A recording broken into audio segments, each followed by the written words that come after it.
Hi doctors. Recently AIIMS June 2020 exams has occurred and many of you have attempted the exam, and I can understand what is going in your mind, that is which question you have answered correctly, what are the lacunae, what you have to modify in your answer in your preparation. So it is the best time to discuss about the recall based question of AIIMS June 2020. Okay, I'm Dr. Dibyendu Basu, consultant dermatologist and leading practitioner from Kolkata. Okay, so uh, see what attempting question uh, in any exam is important. That is, you have to rule out the other option. You have to choose the correct answer, and along with that, you must have the idea what are the probable questions that can come in near future, what are the other questions that can be formed from this question. Okay, so let's start with the first one. See, in dermatology you can very well expect image based question, which is the latest trend of every PG entrance examination, and dermatology is the very important subject for this purpose, because every question is concept based, and it is easy to understand the disease, the concept, by visualizing the images, the practical real life images. Okay, and same is here in the repetition of the AIIMS question. Okay, so let us start with the first one. It is also an image based question. See here, a male patient with history of fever, joint pain develops hyperpigmentation over the nose. Okay, so what information they have given to you is male patient. Okay, first is the male patient, then they have given the history of fever and joint pain. Okay, and next is uh, over the nose after take 5 days after taking NSAIDs, non-steroidal anti-inflammatory drugs. Okay, 5 days back he has taken NSAIDs, and now he has developed hyperpigmentation. What is the site? It is nose. Okay, okay, so what are the options? The options are melasma, fixed drug eruption, dengue, and chikungunya. Okay, so we will rule out one by one. Okay, what are the information they have given to you is, first is your male patient, the gender is important here, male patient. Second is your the history of fever and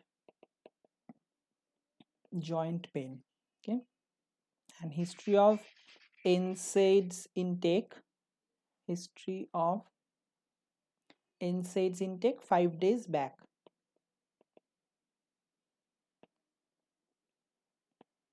Site is nose, and we are seeing here hyper pigmentation. Okay, see, if it is a case, it was a case of melasma, the examiner must have mentioned about the history of a female patient, because melasma is more common in female. It is also seen in male. Okay, there is nothing to disagree that it is also seen in male, but female is more common than male for melasma. Okay, number one. Number two, melasma is a chronic condition. You can't expect an acute onset of melasma following a fever or drug intake, whatever it may be. Okay, so number two is chronicity of the disease. Third is the site, nose. Nose is not the typical site of melasma. If you go through the different types of melasma, there will be malar, mandibular, and centrofacial distribution.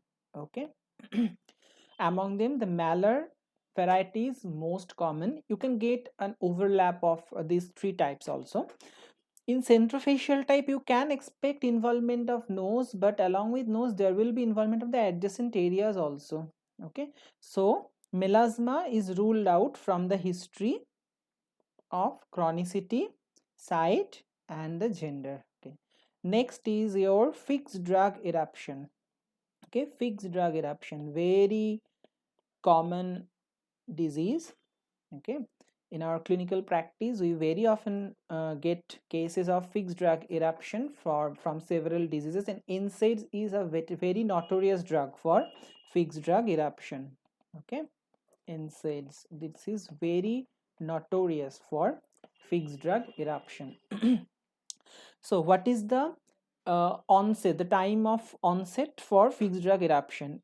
Usually there can be a primary episode and relapsing episode. Okay, this is most important for fixed drug eruption, the relapse, the recurrence. Okay, in case of primary episode, you can expect appearance of rash within 2 weeks from the drug intake, within 2 weeks. But in case of relapse, it is from half an hour to 8 hour, on average 2 hours. Okay, so on average 2 hours. Okay, so relapse of fixed drug eruption can be easily ruled out. What about the primary lesion of fixed drug eruption? Okay, NSAIDs can cause fixed drug eruption. It can appears within 2 weeks from taking the drug, but the primary lesion is always an erythematous, edematous, tender plaque. Okay, such kind of hyperpigmented macules are not common for fixed drug eruption. Okay, you can get the hyperpigmented macule, but that is for the relapse of FD, for which the duration from taking the drug to onset of lesion is half an hour to 8 hours, not after 5 days. Okay. And the site of fixed drug eruption. Okay, lip, penis. Okay, lip, penis, and trunk, these are the common sites for fixed drug eruption. Okay, so we have ruled out fixed drug eruption also. Next is your dengue fever. What are the skin rashes that can appear in dengue fever?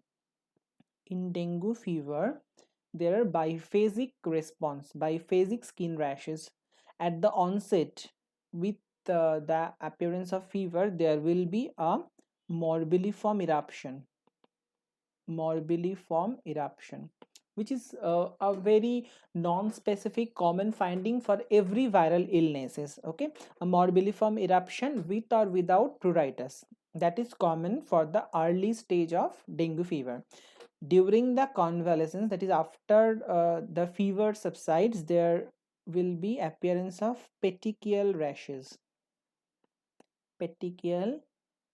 due to thrombocytopenia, very common, a very dreadful, not common, a very dreadful complication of dengue fever, that is thrombocytopenia. For that, you can expect a petechial rashes in the late phase of dengue fever. And the morbilliform rashes are associated with island of sparing. Okay, this is island of sparing. This is known as island of white in a sea of red. Okay, so dengue fever is also ruled out. Such kind of hyperpigmentation is not seen in case of dengue fever. So we are left with the diagnosis of chikungunya. Okay, Now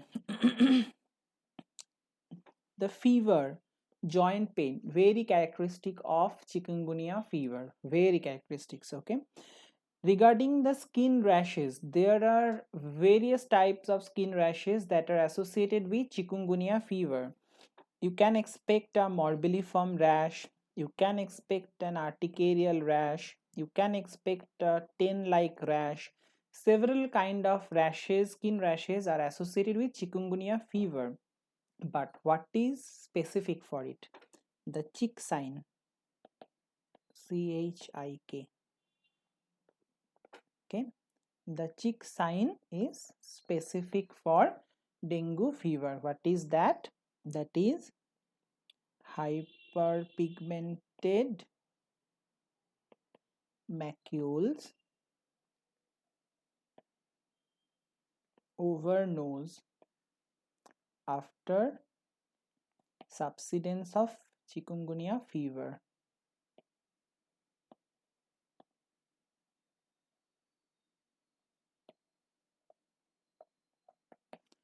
Okay, so chick sign is very characteristic of chikungunya fever. This is the chick sign, the hyperpigmentation over the nose. Okay, so we have discussed the first question, the first image based question of AIIMS 2020, and we have ruled out other three options, and you can expect the other probable questions that can appear that can be formed from this one. That is, they can give you a image based question for fixed drug eruption or typical blotchy appearance over the malar area for melasma, something like that. Okay, so now let us move on to our next question, the second one. A male child born to non-consanguineous couple has rashes or eruptions on exposure to friction. Okay, so here is male child, non-consanguineous couple. The rashes or eruptions is developing after or over the areas of friction. Okay, next is the couple had a child who had similar condition. This the sibling has similar condition and died few days or weeks after birth. Okay, what is the condition? What is the condition? They have not given any image here, but you can expect an image related to this condition also. Okay, first one is the relation with friction. So the disease is something related to mechanical stress, something related to mechanical stress. Okay, now let us see the options one by one. First is neonatal pemphigus. Okay, first is neonatal pemphigus. This is a usually benign condition. Neonatal pemphigus usually a self-limiting benign condition which is seen in children of neonate of mother suffering from pemphigus. Okay, mother has pemphigus and she transmits the autoantibody through placenta. Okay, so the child develops the blister similar to the lesion of mother. Okay, this is neonatal pemphigus. There is no relation with mechanical stress. This is an autoimmune blistering disorder. Autoimmune blistering disorder. Okay, and it is self-limiting, so no chance of death of sibling after birth. Okay, so neonatal pemphigus is ruled out. Okay, next is epidermolysis bullosa. This is the right answer. We will discuss in details epidermolysis bullosa later. Third option is congenital syphilis. Okay, third option is congenital syphilis. Here The mother is affected by syphilis and the child suffers the primary lesion in utero. So after birth, the child will have features of secondary syphilis. Okay, secondary syphilis. Okay, this is the only condition of secondary syphilis where you can expect vesicle. Okay, this is also a potential question. Vesicle is not in secondary syphilis. You will get all type of lesions like macule, papule, plaque, patch, everything. But what you will not get is vesicle. Okay, but vesicle is seen in the secondary syphilis stage of congenital syphilis only. Okay, the site affected is palms and soles. So the sites are palms and soles. So here also it is ruled out from the clinical picture. Next is your chronic bullous disease of childhood, CBDC. Chronic bullous disease of childhood. The onset is usually at the age of 5 years. Okay, this is also an autoimmune blistering disorder. Autoimmune blistering disorder. What is the clinical features? You will get annular array of vesicles giving string of pearl appearance. This is important. String of pearl appearance. This is you can get in chronic bullous disease of childhood. This is also self-limiting disease. Okay, so we are left with the choice epidermolysis bullosa.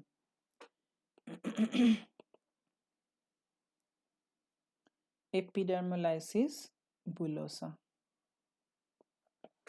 Okay, now what are the types of epidermolysis bullosa?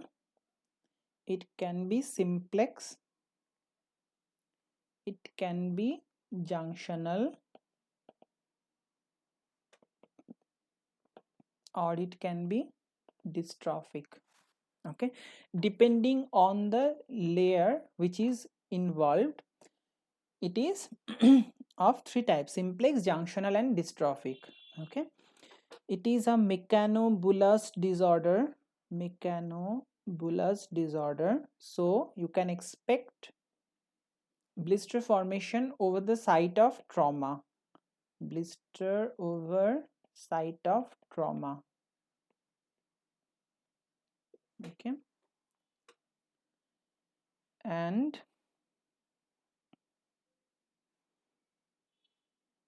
due to the genetic etiology, sibling may be affected. Siblings may be affected. Okay, the junctional variety of epidermolysis bullosa, which has worse prognosis, the child can die even within weeks or days after birth. Okay, and regarding the inheritance, the simplex variety is autosomal dominant, junctional is autosomal recessive. The dystrophic variety can have both dominant and recessive inheritance, the autosomal recessive being worse than the dominant variety. Okay, so what is not corroborating with the picture is the non-consanguineous couple, because in case of every genetic disorder we expect a consanguinity in marriage. Okay, so the chance of getting infected is more, but it can happen in case of non-consanguineous couple also. There is no uh, hard and fast rule that will not be affected. If both the parents are carrier, then it can affect the child also. Okay, okay, so let us move on to the third question. This is also an image based question. Okay, this is a young female. Okay, young female came with complaint of bizarre shaped lesions over face as shown in the image. They have asked about the diagnosis. Okay, young female. If you look into the picture, you can appreciate some of the lesions are hyperpigmented, some of the lesions are hypopigmented. Okay, and the lesions are distributed in a bizarre fashion over the malar area, over the forehead, over the chin, in a scattered manner. Okay, there is no definite pattern or distribution of the lesion. So let us move on to the option. The first option is contact dermatitis with henna. Okay, it is very common agent for allergic contact dermatitis, henna. Hmm? But as a person is applying it over the scalp, so you can expect increased lesion along hairline, increased lesion along hairline, that you can expect. But here is no such pattern of involvement.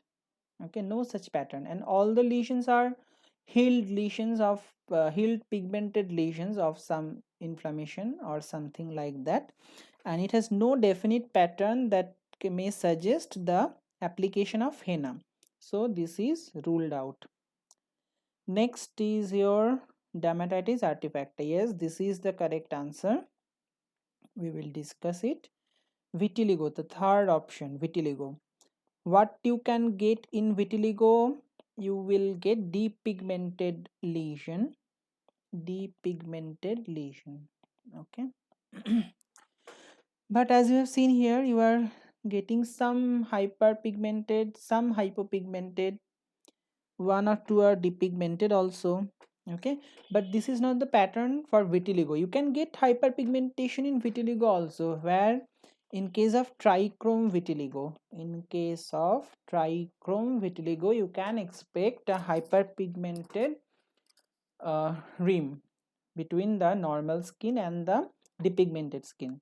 Okay, but not in such a fashion, in a scattered manner of hyperpigmentation, hypopigmentation with no proper arrangement or distribution. So vitiligo is not the answer.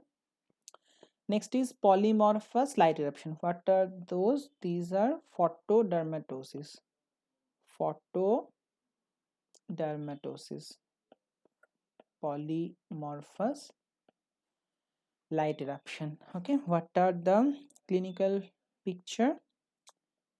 Lesions are usually distributed over the photoexposed area, okay. Most commonly you will get some grouped papules which are pruritic. Okay, they heals with hyper or hypopigmentation, but still these have something, a distribution over the photo exposed areas, that is over the convexities of the malar prominence. You can expect more lesion over the convexities, more lesion over the over the forehead. Okay, not such a bizarre shaped lesions. Okay, see, there is a hyperpigmented area over the chin. Just under surface of the chin, there is no confluence of lesion. Okay, even in the photoprotected area, suppose this is also photoprotected area, here also you will are getting a lesion. So PMLE is not the option here. So we are left with dermatitis artifacta. Okay, dermatitis artifacta.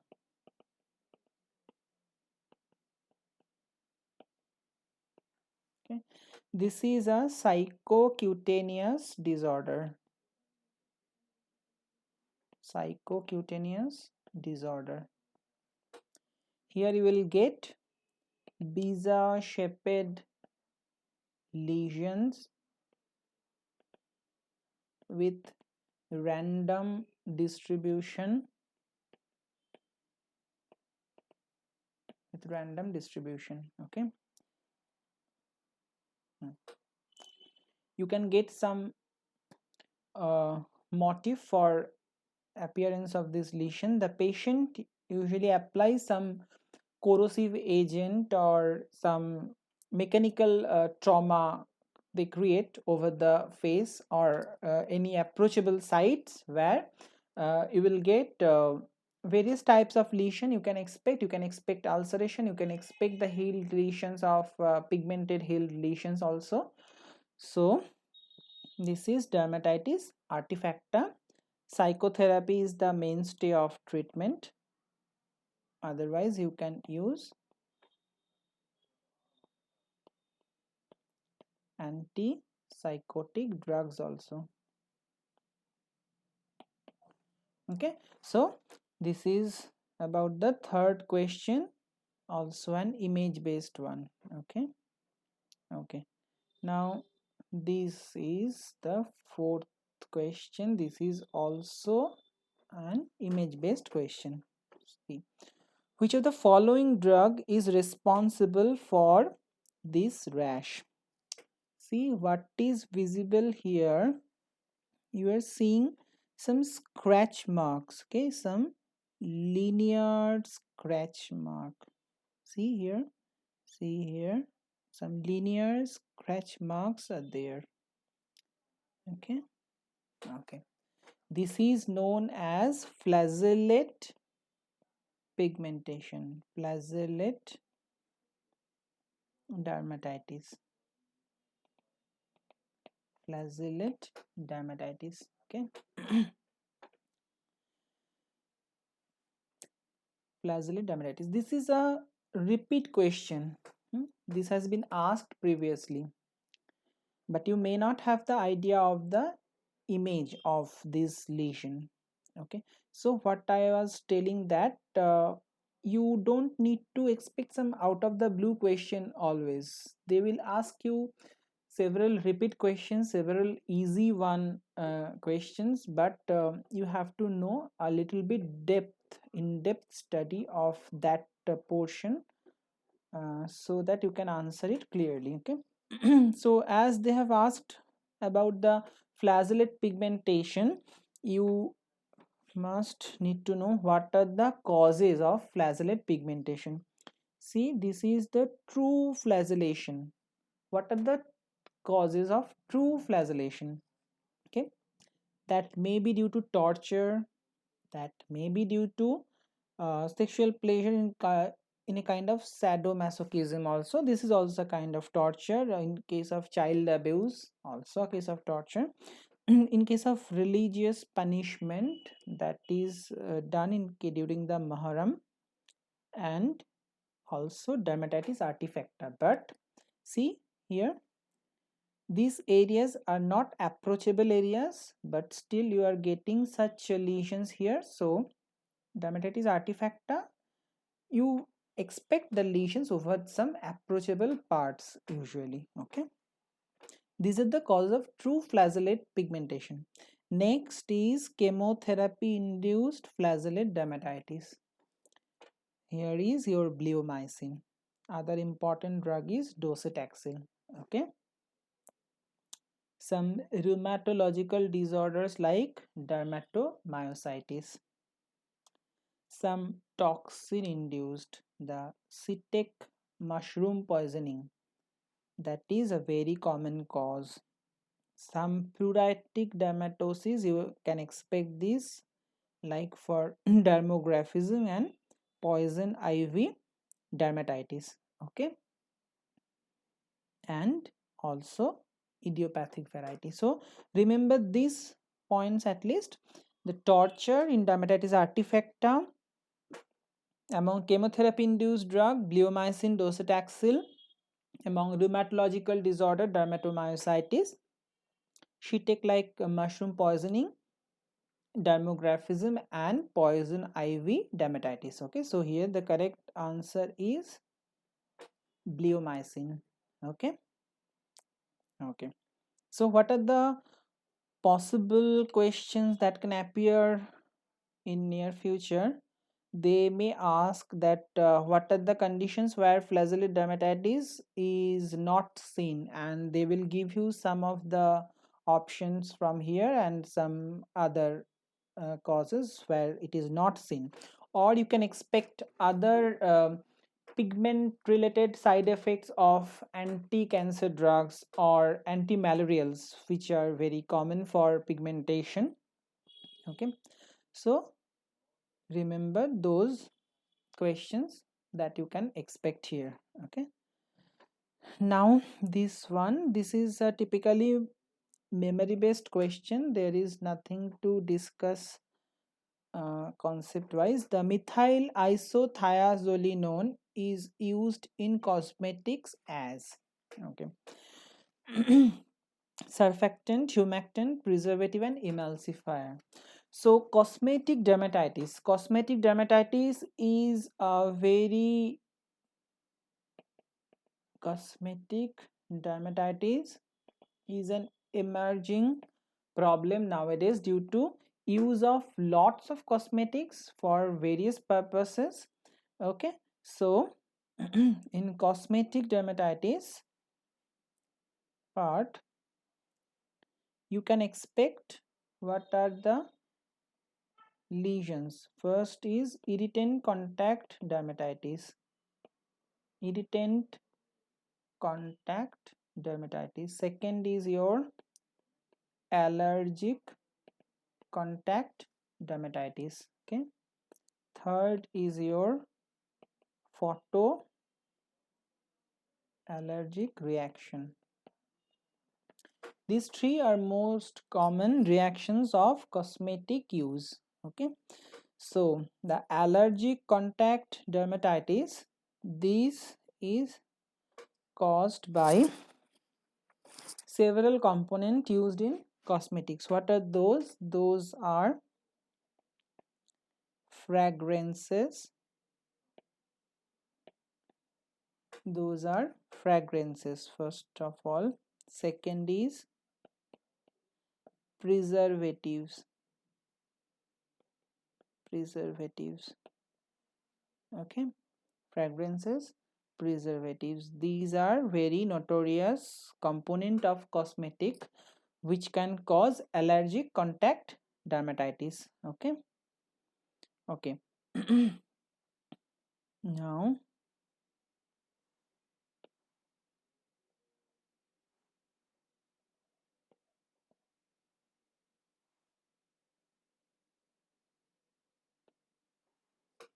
what are the preservatives that can cause allergic contact dermatitis? They are either formaldehyde or formaldehyde releasing substances, parabens, and your methyl isothiazolinone. Okay, these are the very notorious substances preservatives used in various cosmetics. Even they are used in various baby products also. Okay, so we must be careful while using these products. So here methyl isothiazolinone is a preservative. Okay, this can cause your allergic contact dermatitis. Another important substance used in cosmetic which is very notorious for allergic contact dermatitis is paraphenylene diamine. Okay, this is used in hair dye, very notorious substance for cosmetic dermatitis. Okay. Regarding other options, what is humectant? Humectant is something that prevent the evaporation of that prevent the transepidermal water loss basically. Okay, it acts as moisturizer, and usually they doesn't cause such allergic contact dermatitis The exceptions are glycols. Okay, polyethylene glycols, they can cause such allergic reactions. Okay, next, last question related to dermatology. The antifungal drugs which have anti-inflammatory and antipruritic activity. This is also a memory based question. Here you can see the three drugs: sertaconazole, ketoconazole and luliconazole. They are azole group of drugs. Inhibit 14 alpha demethylase,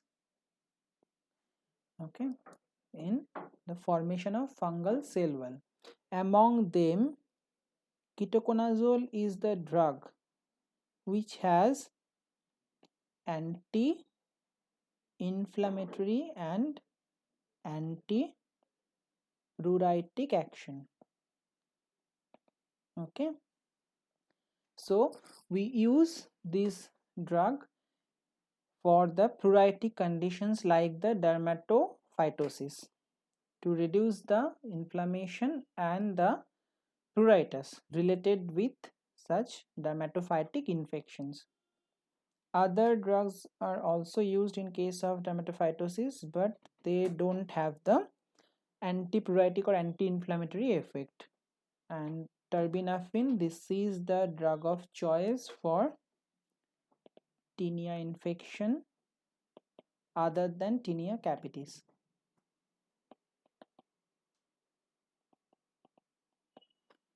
Okay, so these are the questions from dermatology which have been asked in AIIMS 2020. We have discussed all the answer in brief.